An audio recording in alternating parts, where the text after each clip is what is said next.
कविताओं की खासियत है और उसमें ज़्यादातर कुड़ुक समाज की बातें हैं और वहाँ के रीति रिवाज और बहुत सारे जो लोक कथाएँ या जो कुछ भी है उनका वर्णन है। इस कविता संग्रह को प्रलेख प्रकाशन का नवलेखन का पुरस्कार सम्मान भी दिया गया है। ये बड़ी बात है, तो पार्वती जी को बधाई और उनका स्वागत। और मैं अपना परिचय थोड़ा सा दे दूँ बहुत संक्षेप में दोस्तों। मैं भी अविभाजित रांची में का रहने वाला हूँ और मेरा गांव बेड़ो के पास हुलसी गांव में है। वैसे मेरे रातू ब्लॉक में हमारी पुश्तैनी घर है, वहाँ मेरे दादाजी रहते थे, लेकिन उन लोग इधर आ गए। और मैंने बचपन में रांची से पढ़ाई की और जब बहुत कम उम्र में मुझे पढ़ने लिखने की बुरी आदत लग गई थी। और जब पढ़ने लिखने की आदत लग गई तो जब मैं छठवीं सातवीं क्लास में ही कुछ ज़्यादा ही कुछ पढ़ गया था अपने उम्र के हिसाब से। अच्छी बात है। हमारे जिस स्कूल में जो लाइब्रेरी थी उसकी सारी किताबें मैं लगभग 200-250 रही होगी मैं छठवीं और सातवीं क्लास में, जिसमें अली बाबा, सिंधवाद, जातक कथाएँ और नीति कथाएँ क्या क्या जितनी भी हैं, और रॉबिन्सन क्रूसो से लेके खजाने की खोज में, अमरवीर शहीद और क्या क्या ये जितनी भी किताबें थी तो लगभग मैं पढ़ गया। और सबसे बड़ी अच्छी बात मुझे वो याद करता हूँ कि उस समय हरिवंश राय बच्चन, अमिताभ बच्चन के पिताजी, उन्होंने जो शेक्सपियर के नाटकों का किताब का उन्होंने उपन्यास रूपांतर किया था। तो जितने भी शेक्सपियर के नाटक का जो उपन्यास रूपांतर किया था जो किशोरों के लिए थे वो मैं पढ़ चुका था। तो जब समझ में आया कि साहित्य समाज का दर्पण है, तो मैं देखा कि उस दर्पण में मैं नहीं हूँ मतलब ये हमारा जो झारखंड, ये तब तो छोटा नागपुर था या बोलिए कि गोंडवाना का इलाका था कहिए, तो इसमें हमारी कोई तस्वीर नहीं है। हाँ, हम कहीं नहीं हैं।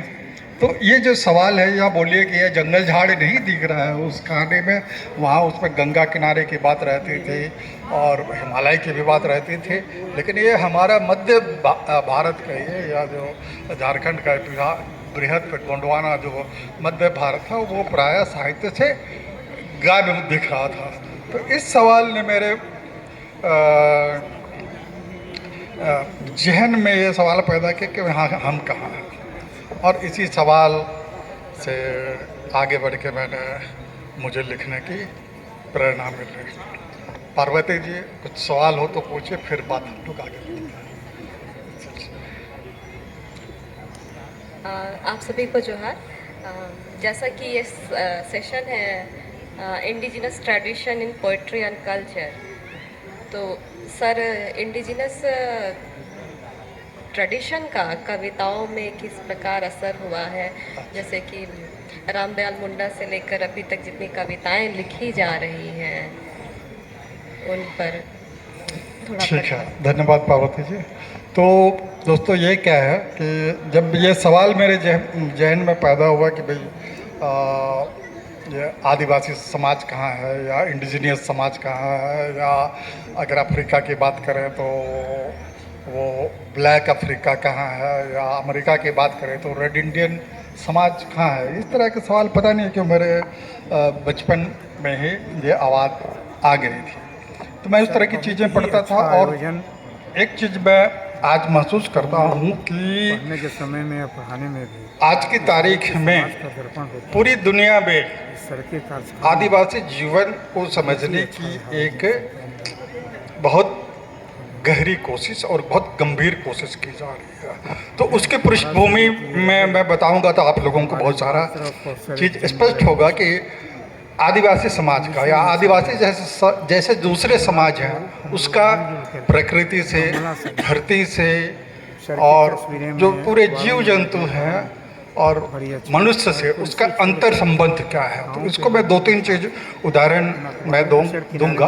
पहला उदाहरण तो मैं अमेरिका का दूंगा कि वहाँ जब अंग्रेज या यूरोपियन जब रेड इंडियन इलाके में पहुँचे, अमेरिका में पहुँचे और उन लोगों ने ज़मीन खरीदने की बात की, तो वहाँ के जो मुखिया थे सेठ, उससे जब पूछा कि भाई ज़मीन चाहिए, ज़मीन खरीदना चाहते हैं, तो उसने कहा कि यह खरीदना क्या होता है, क्योंकि आदिवासी परंपरा में यह खरीदना बेचना नहीं था।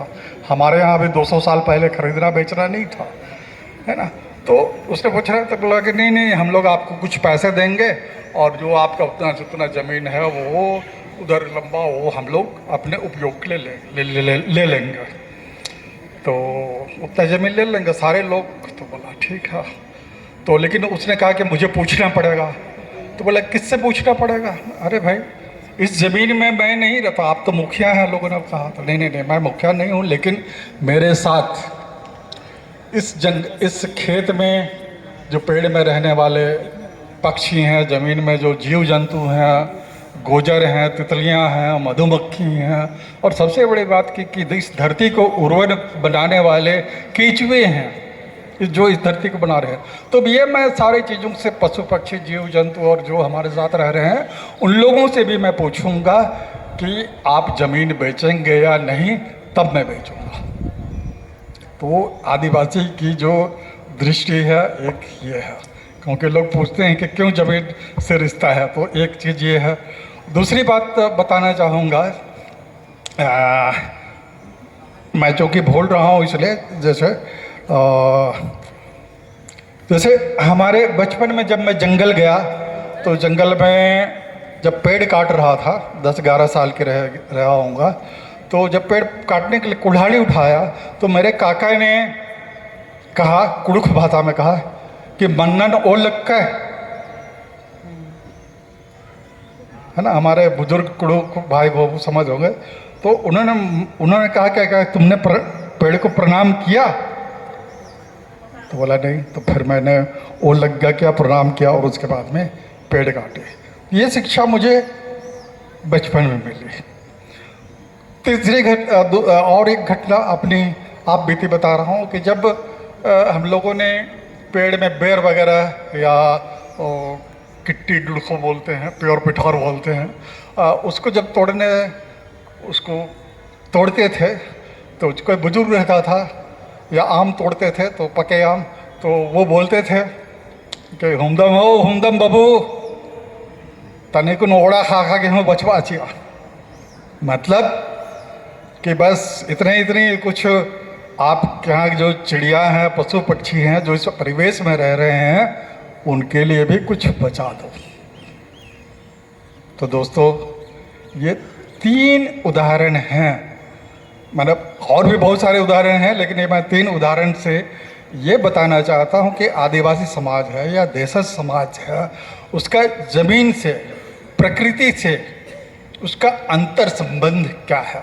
वो सिर्फ आज के सभ्य समाज की तरह उन चीज़ को उपभोक्ता के रूप में नहीं देखता है, और तब भी ये बहुत आश्चर्य की बात है कि उसको लोग विकास विरोधी कहते हैं। तो मेहरबानी करके उनको ऐसा कहने के पहले इस चीज़ को भी समझा जाए, है ना। तो अब आते हैं पूछिए।